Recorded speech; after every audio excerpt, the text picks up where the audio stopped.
네,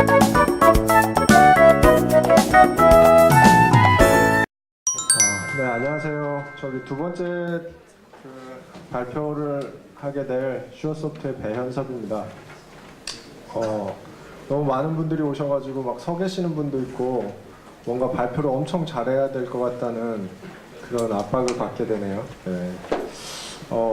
들어오기 전에 그 행사 주최하는 분이랑 잠깐 얘기를 들었는데 뭐 미안하다고 하면서 원래 한 400명 정도 올 거라고 생각했는데 1200명이 왔답니다.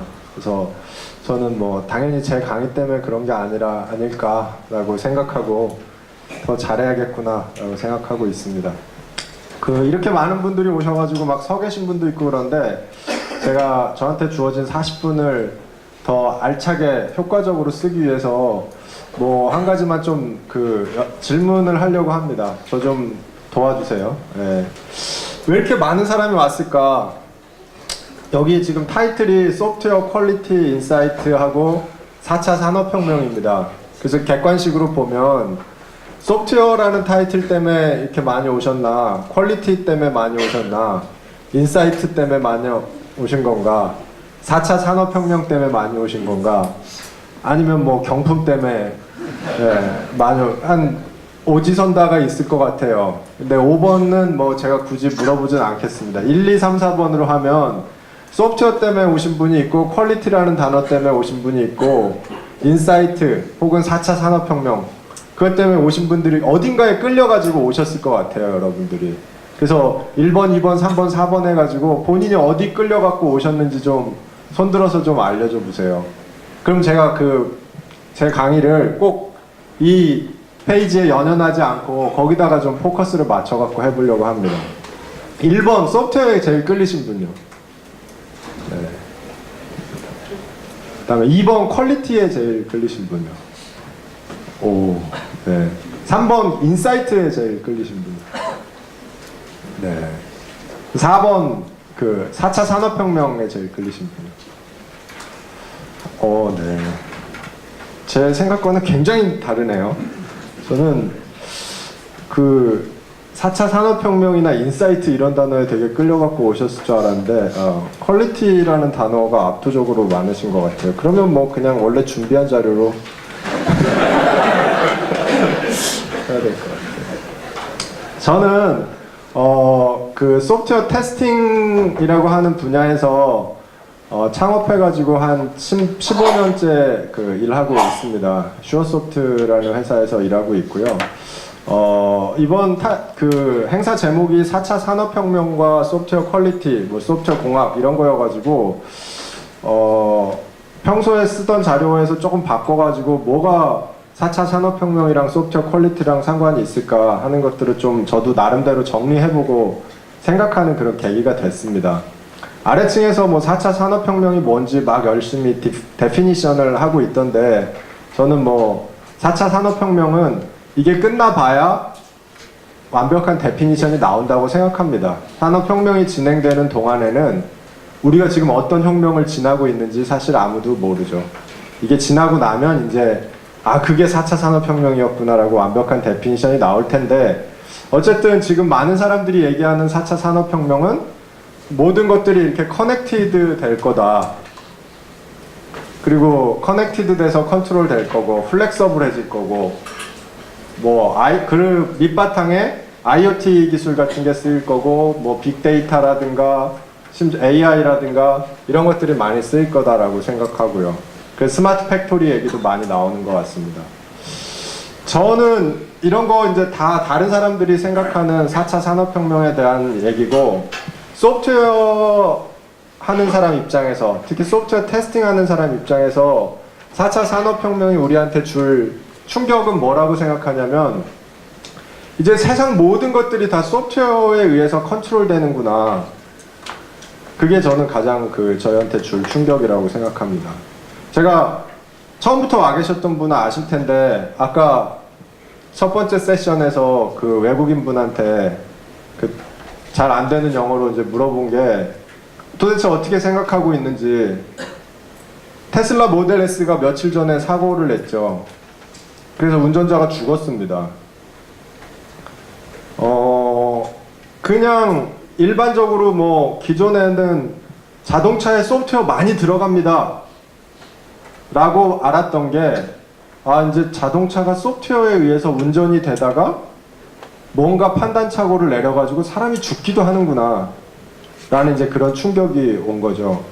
그래서 일반 분들은 알파고가 이세돌을 이긴 것 때문에 가장 충격받으셨을지 모르겠는데, 저는 며칠 전에 굉장히 충격받았거든요.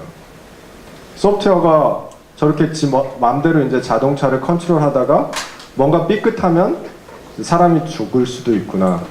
그런 세상이 저는 4차 산업혁명의 세상이라고 생각합니다.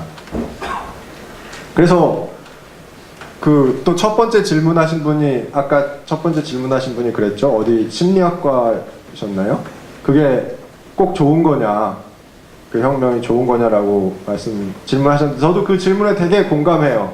소프트웨어가 모든 거를 컨트롤하는 세상이 되면 그게 꼭 좋은 세상일까?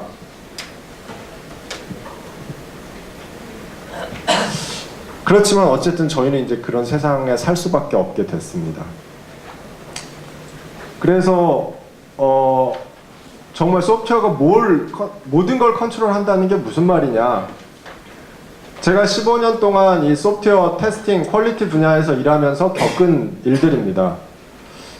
비행기가 파일럿에 의해서 날아가는 게 아니라 그냥 소프트웨어에 의해서 날아가는구나. 원자력 발전소가 그 핵공학 전문가들에 의해서 이렇게 돌아가고 있는 줄 알았는데 그냥 소프트웨어에 의해서 거의 다 자동으로 돌아가고 있구나 라는 거죠. 무슨 암을 진단하고 치료하는 그런 의료 장비, 이런 것도 굉장히 소프트웨어 의존적이고, 뭐 위에 나와 있는 것처럼 자동차, 그 요새 실리콘밸리에 가면 저 차 엄청 자주 볼 수 있더라고요. 구글의 오토노머스 카. 이런 모든 것들이 다 소프트웨어에 의해서 돌아가는 이제 그런 세상이 됐습니다. 그래서 아까 이 행사를 주관하신 심현택 소장님이 이제 우리가 소프트웨어 하는 사람이 4차 산업혁명의 주역이다 뭐 이런 얘기들을 막 하셨는데, 저는 이제 주역이 될 수도 있고 역적이 될 수도 있다라고 생각합니다. 소프트웨어로 세상 모든 거를 컨트롤하는 그런 밝은 미래를 생각했는데 그게 그다지 밝지가 않구나, 이럴 수도 있다는 거죠. 이 모든 것들이 다 소프트웨어에 의해서 컨트롤 되니까요. 어젯밤에 그 울산 앞쪽인가요? 울산 앞에 바다에서 그 진도 5.0 지진이 났지 않습니까? 그 진도 5.0 지진이 났을 때 그 근처에 있는 원자력 발전소들은 그 안에서 도대체 어떤 일이 있었을까? 원자력 발전소 안에는 당연히 최첨단 지진 감지 시스템이 다 들어 있습니다. 그 지진이 감지된 다음에 그 다음에 어떤 일들이 일어났을까? 감지는 분명히 됐을 텐데요. 그 다음에 어떤 대응을 누가 어떻게 했고. 근데 오늘 아침 뉴스를 보니까 오늘 아침에 긴급 대응팀이 소집이 됐다고 하더라고요. 지진은 어젯밤에 8시 반에 났는데 오늘 아침에 긴급 대응팀이 소집되면 사람의 대응으로는 오늘 아침에 대응하면 뭐합니까? 어젯밤 8시 반 이미 대응이 됐어야 되는 거죠. 근데 그 사람들 게을러가지고 오늘 아침에 긴급 대응팀을 소집한 거냐?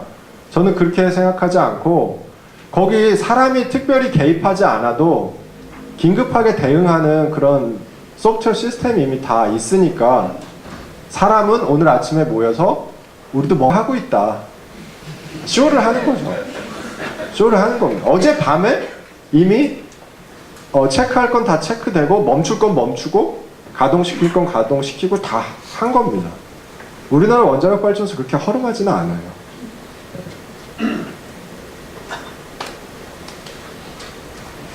그래서 저는 이제 4차 산업혁명이 되면 어떤 일이 일어날 거라고 생각하느냐, 평생 정말 소프트웨어라는 거는 S도 모르고 담 쌓고 살 것 같았던 사람들이 전부 다 소프트웨어를 필요로 하는 세상이 될 거라고 생각합니다.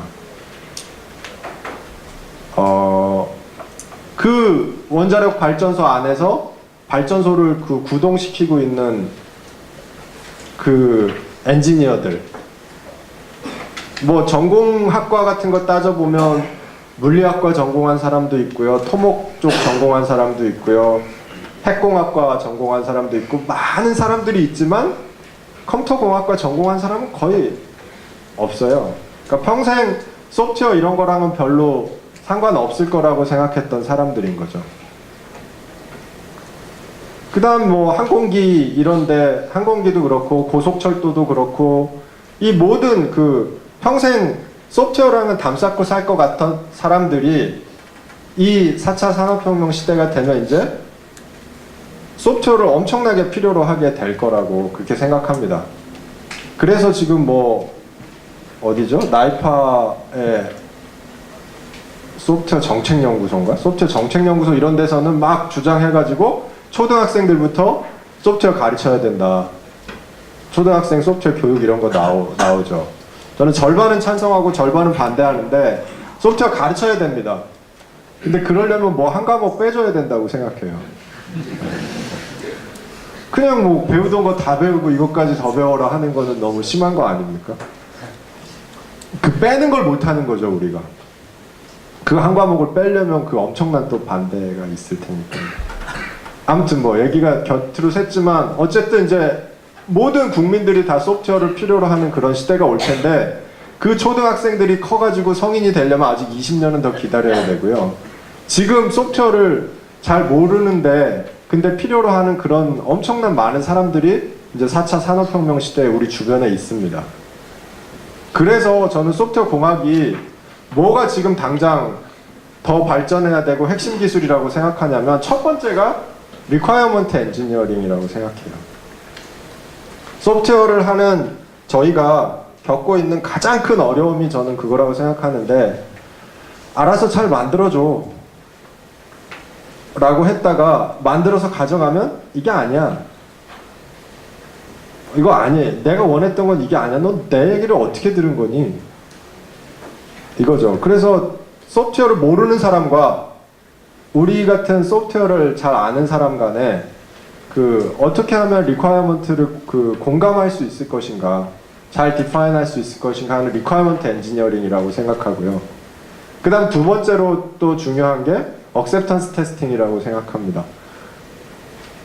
우리가 만들기로 한 게 이거였고 그래서 그대로 잘 만들어졌기 때문에 이 소프트웨어는 이제 그 기준을 통과하게 되는 그런 억셉턴스 테스팅이 있어야 되는 거죠.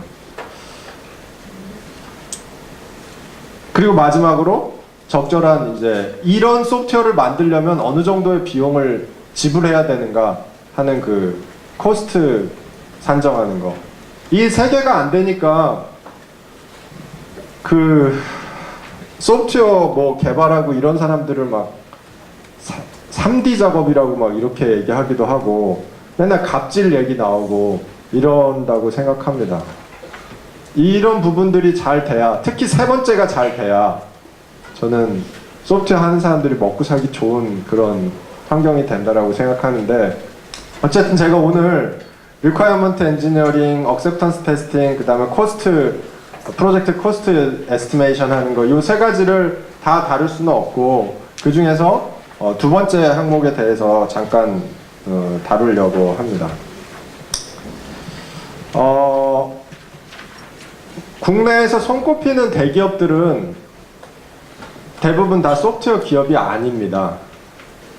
100대 기업을 이렇게 리스트를 해놓고 보면요, 100대 기업 중에 소프트웨어를 개발할 줄 아는 기업은 몇 개 없어요. 저희 컴퓨터공학과 전공한 사람들은 그 몇 개 없는 소프트웨어를 개발할 줄 아는 그 기업만 되게 좋은 기업이라고 막 생각하고 가려고 하는데 사실은 국내 100대 기업에 들어있는 소프트웨어를 잘 개발할 줄 모르는 기업, 그 기업이 향후에는 우리들한테 정말 좋은 시장이라고 저는 생각하거든요. 왜냐하면 그 사람들 소프트웨어를 필요로 하니까요. 그 100대 기업들이 1년에도 수십 개, 수백 개씩 소프트웨어 개발 프로젝트를 발주를 냅니다. 우리 원자력 발전소에는 이런 소프트웨어가 필요합니다. 우리 고속철도에는 이런 소프트웨어가 필요하고요. 우리 항공기에는 이런 소프트웨어가 필요하고, 우리 뭐 전력, 우리 화학, 우리 조선, 뭐 우리 금융회사 이런 데서는 이런 소프트웨어가 필요하다라는 게 1년에도 수백 건씩 수천 건씩 이렇게 프로젝트가 발주가 나오는 거죠. 근데 앞에 얘기한 것처럼 리ኳ어먼트 엔지니어링이 제대로 안 되고 코스트 에스티메이션이 제대로 안 되고, 그러니까 그냥 뭐 적절한 대충 이렇게 잘 만들어줘, 이 정도 가격이면 되잖아, 이런 이제 과정들을 맨날 겪어가지고 저희가 되게 나쁜 직종에서 일하고 있는 것처럼 생각이 되는데, 저희는 사실 저는 되게 좋은 직종에서 일하고 있다고 생각하거든요. 그래, 저희가 이제 그런 부분을 조금이라도 완화시키기 위해서 도대체 어떻게 하면 억셉턴스 테스팅을 통과하고 이 소프트웨어가 완성됐다라는 그런 그 퀄리티가 됐다라는 그런 걸 체크할 건가 하는 그런 시스템을 구축을 했습니다. 국내 그 100대 기업에 들어가는 기업이랑요. 이 목표는 이제 어디에 두고 있느냐? 저희가 이제 이걸 컨트랙트 베이스 소프트웨어 개발이라고 하는데요. 계약에 근거해가지고 소프트웨어를 개발하는 이런 일을 할 때, 보통 사람들이 익숙한 게 그 개발에 대한 계획을 세우고, 그 다음에 뭐 설계를 하고, 같이 쭉 코딩을 하고 한 다음에 개발 완료하는 요 위쪽 프로세스에 굉장히 익숙합니다. 반면에 이 아래쪽 프로세스에는 익숙하지가 않아가지고, 개발 계획 세우고 설계하고 뭐하고 막 한 다음에 마지막에 가서 검수하려고 보니까 이 소프트웨어는 뭐가 안 돼 있고 뭐가 안 돼 있고 막 이런 얘기들이 막 나오는 거죠. 그래서 여기서 엄청나게 많은 트러블이 생기고, 심한 경우에는 이제 법적 분쟁까지도 막 생기고 합니다. 그래서 저는 이런 부분들이 조금 더 업그레이드가 돼야 된다라고 생각하고, 이런 컨트랙트 베이스 소프트웨어 개발 초기부터 테스팅 가이드도 만들어지고 그런 테스팅을 할 수 있는 인프라스트럭처가 생겨야 된다고 생각합니다. 그래서 이제 이런 거에 대한 그 필요성 같은 걸 어필해가지고 이런 인수시험, 억셉턴스 테스트를 자동화할 수 있는 그런 시스템들을 지금 정립하고 있고요. 맨 아래쪽에 있는 것처럼 제일 먼저 해야 될 일은 발주하는 사람이 이걸 모르면 한도 끝도 없이 요구를 합니다. 이것도 해줘야지, 이것도 해줘야지. 뭐 요새 가장 많이 그 분쟁을 겪는 것 중에 하나가, 처음에는 몰랐는데 나중에 얘기하다 보니까 이제 조금 좀 프로젝트가 진행되다 보니까 듣는 얘기가 있어가지고, 보안은 어떻게 되는 거예요? 그렇게 우리 소프트웨어 발주 그거 냈는데 그거 괜히 우리 소프트웨어 안 쓰다가 그 소프트웨어를 쓰면 나중에 보안 문제 생기는 거 아니에요? 보안 문제에 대해서 완벽하게 좀 대처를 해주세요. 보안 문제에 완벽하다라는 말이 어디 있습니까? 우리가 만든 소프트웨어는 해킹이나 뭐 시큐리티 문제에 대해서 절대적으로 완벽해요. 이렇게 할 수는 없는 거죠, 아무도. 거기서 누구도 자유로울 수가 없는데, 그런 요구, 얼토당토 않은 요구사항들이 이제 나오는 거예요. 그런 얘기는 없었잖아요. 그런 건 당연히 해주셔야 되는 거 아니에요? 이제 저는 그런 상황들이 하도 많이 봐가지고, 그놈의 그 당연히 해주셔야 되는 거, 그런 거는 좀 없어졌으면 좋겠습니다. 그래서 제일 먼저 해야 되는 게, 어떤 그 품질 요건을 만족할 건가에 대한 그런 테스팅 가이드라인, 그리고 그 테스팅을 하기 위한 어떤 방안, 이런 것들이 그 표준으로 딱 정립이 돼야 된다라고 생각하고, 이 기준에 맞춰가지고 코딩은 코딩대로, 뭐 테스팅은 테스팅대로, 이런 여러 가지 부분들이 그 자동화돼서 발주하는 쪽과 개발하는 쪽이 서로 분쟁 없이 이런 소프트웨어 개발이 원활하게 이루어졌으면 좋겠다라고 생각하고요.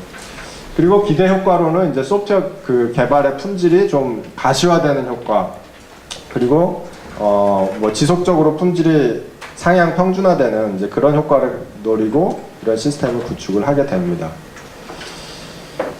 대표적으로는 그래서 뭘 하느냐, 이런 시스템에서 하는 게, 첫 번째로 하는 게 그겁니다. 코딩이 나오면 이 코딩이 혹시 어떤 잘못된 그 부분들을 갖고 있지는 않은가 하는 그런 소스 코드의 코딩 규칙 이런 것들을 정해서 다른 건 몰라도 우리 회사에 납품할 때는 코드가 이런 규칙은 만족해야 된다라는 그런 코딩 규칙을 정하게 됩니다. 이걸 해보면 굉장히 회사별로 달라요. 원자력 발전소에서는 발전소에 코드가 들어오려면 이런 규칙을 지켜야 된다. 고속철도에서는 철도에 소프트웨어가 들어오려면 이런 규칙을 지켜야 된다. 자동차는 자동차대로요. 여기 지금 이 예제는 그 스마트 그리드, 전력 이런 쪽인데 그 스마트 그리드 쪽에 코드가 들어오려면 이런 규칙을 지켜야 된다라고 하고 그런 규칙을 만들게 됩니다. C를 쓰든 C++를 쓰든 C#, 자바 하여튼 어떤 랭귀지를 써가지고 코딩을 하든 이런 규칙을 지켜야 그래야 우리 회사에 그 코드가 들어올 수 있다라고 하는 거가 있죠. 이런 부분을 빨리 정해가지고 최초 개발할 때 초기부터 그 배포를 하면 이제 개발하는 사람들도 훨씬 더 일하기가 수월해지는 거고요. 다음 두 번째로는 이제 테스팅이죠. 우리는 어떤 기능적인 요구사항을 만족해야 되고 성능은 어느 정도 나와야 되고 사용성은 어느 정도 돼야 되고 뭐 이런 기준들을 정해서 이것도 마찬가지로 테스팅이 쭉 이루어져야 되고요. 그리고 그 전체 과정을 통해서 또 굉장히 그 소프트웨어 개발자하고 발주하는 측하고 생각이 다른 것 중에 하나가 이겁니다.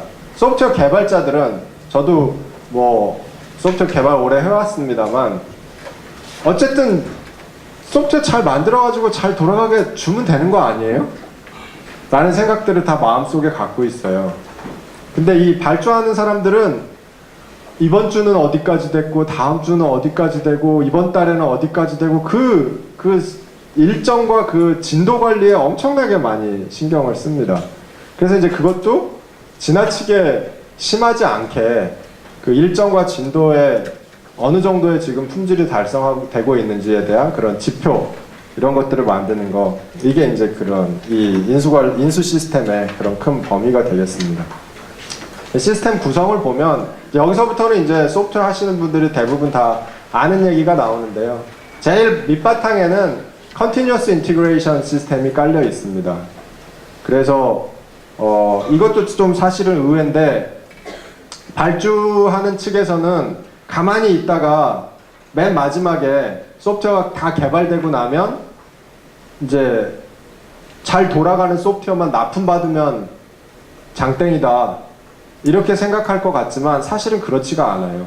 발주하는 쪽에서도 뭔가 자기네 빌드 시스템을 구성해 놓고 계속 그 컨티뉴어스 인티그레이션 이런 것들을 돌리면서 모니터링을 계속 하고 싶어 합니다. 그래서 밑바탕에 컨티뉴어스 인티그레이션 시스템이 깔려 있고요. 이 컨티뉴어스 인티그레이션 시스템하고 연동되는 코드 검사하는 툴, 그다음에 다이나믹하게 테스팅하는 툴, 커버리지 측정하는 툴 이런 툴들이 이제 자동화된 툴들이 쭉 같이 연동이 되고요.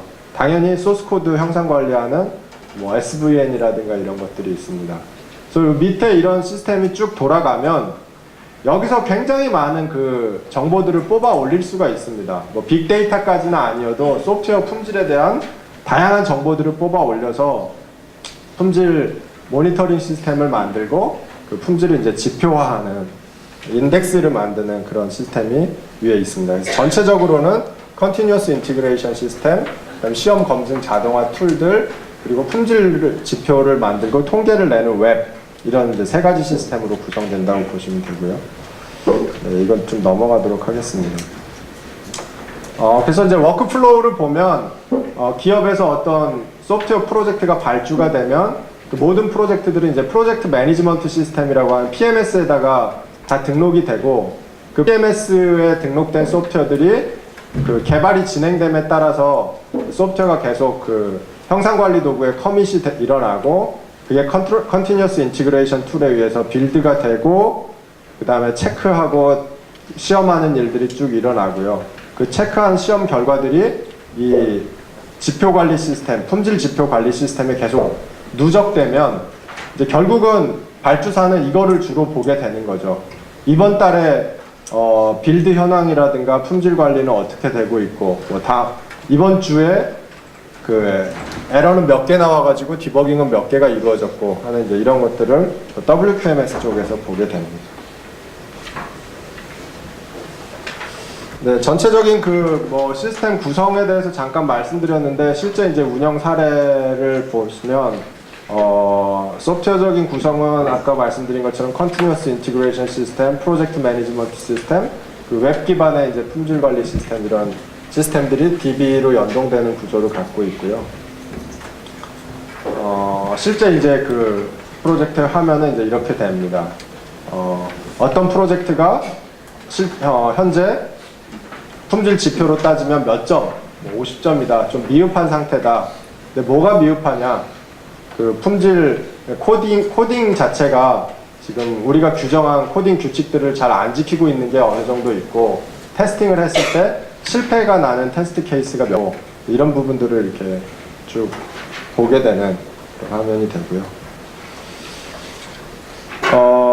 이거는 이제 지금 뭐 발주사에서 발주해가지고 진행되고 있는 모든 프로젝트들을 다 리스트업을 한 다음에 이 프로젝트들 하나하나별로 시큐리티 뭐 이걸 하게 하면 보안 문제가 해킹에 위험한 그런 홀이 몇 개가 있었는데 그게 얼마나 조치가 됐고 코딩에 위배된 게 얼마나 조치가 됐고 이런 이제 각각 항목별로 현재 현황 같은 걸 보여주고 있는 그런 화면이 되겠습니다.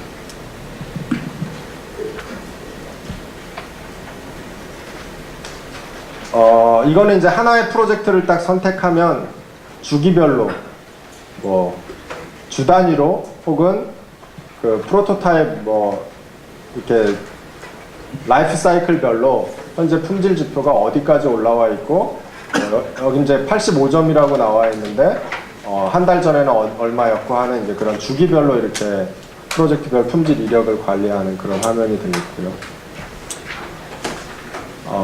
그 다음 이제 통계 화면입니다. 뭐 프로젝트별로 품질 통계를 내고 전체 프로젝트 품질 통계를 내기도 하는데 똑같이 스마트 그리드에 들어가는 프로젝트라고 하더라도 어떤 소프트웨어는 이 소프트웨어에 에러가 있으면은 국가적으로 막 정전이라든가 이런 사태가 일어나는 굉장히 크리티컬한 소프트웨어다. 이런 것도 있을 수 있고요. 이 소프트웨어는 에러가 있어도 뭐 특별히 그 국민들한테는 아무 피해가 없는 이제 그런 소프트웨어다. 이런 게 있을 수 있습니다. 마찬가지로 원자력 발전소에 들어가는 소프트웨어도 어떤 소프트웨어는 이 소프트웨어에 문제가 생기면은 방사능이 누출될 수도 있는 그런 굉장히 크리티컬한 소프트웨어다. 이런 것도 있을 수 있고요. 또 어떤 소프트웨어는 그냥 이거는 직원들 월급 관리하는 소프트웨어다. 이런 것도 있을 수 있는 거죠. 그래서 이제 그 프로젝트의 위험 등급별로 얼만큼의 품질을 달성하고 있는지 통계를 내는 이제 그런 통계 시스템이 되겠습니다.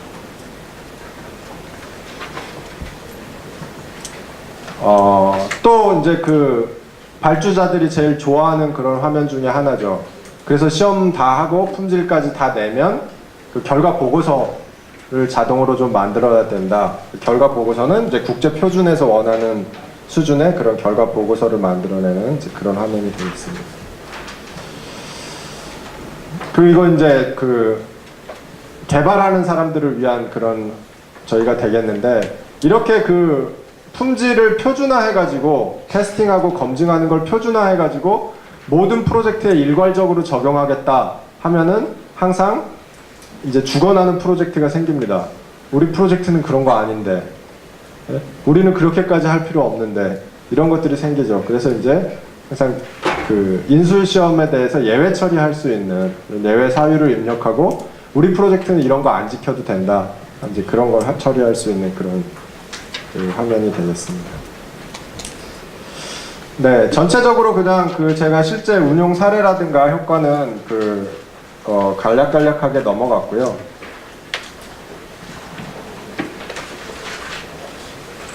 저희가 지금 그 최근에 한 2년 정도 시간을 들여가지고 이걸 구축을 했는데 이 컨트랙트 베이스 소프트웨어의 검수를 자동화하는 이런 시스템이 자꾸 그 국내 대기업들 발주사 혹은 정부기관 이렇게 소프트웨어를 발주를 내는 그런 큰 회사라든가 기관에 이렇게 보급이 됨으로써 저는 이제 발주하는 쪽과 개발하는 우리 같은 사람들 간에 그 소프트웨어 퀄리티에 대한 어떤 그런 기준점을 설정할 수 있을 거라고 기대를 하고요. 이 기준점이 높아지면 당연히 프로젝트 코스트도 높아져야 된다라고 생각합니다. 그래서 우리도 해외에서 하는 것처럼 뭐 하나 예를 들어보면 항공기에 들어가는 소프트웨어는 지금 국제적인 표준에 의해서 5개의 등급으로 나눠져 있고요. 한 등급이 높아질 때마다 라인당 코스트가 2배씩 높아집니다. 그래서 맨 마지막 등급, 맨 아래 등급에 있는 소프트웨어에 비해서 맨 윗등급에 있는 소프트웨어는 한 라인당 코스트가 32배 정도 이렇게 높아지는 그런 효과가 있는 거죠. 그래서 우리도 이제 이런 소프트웨어 품질 기준이라는 거를 자꾸 만들고 그게 소프트웨어 프로젝트 코스트에 영향을 끼칠 수 있게 그렇게 해야 된다라고 생각하고요. 한편으로는 발주사를 위해서 소프트웨어 개발하는 사람들이 또 신경 써서 해야 되는 부분도 있다고 생각하는데 그 부분이 뭐냐면 개발이 끝날 때까지 기다려달라 이런 게 아니라 개발이 진행되는 중간중간에 그 개발 진도와 품질 지표를 계속 중간 점검하고 피드백할 수 있는 이런 것들이 만들어져야 발주사하고 개발사 간의 그 품질에 대한 쉽게 동의가 될 수 있다라고 생각하고요.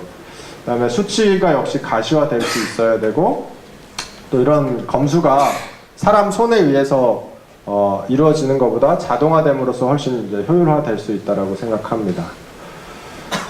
오늘 원래 그 타이틀이 소프트웨어 퀄리티 인사이트인데 저는 이제 4차 산업혁명 시대에 진짜 제일 중요한 게 소프트웨어 퀄리티라고 이제 점점 믿고 있습니다. 왜냐, 우리가 만드는 그 소프트웨어 품질이 전체 우리나라가 돌아가는 항공기, 뭐 원자력 발전소, 제가 고속철도 이런 예를 들었는데 그런 우리나라가 운영되는 전체 시스템의 품질을 좌지우지한다라고 생각합니다.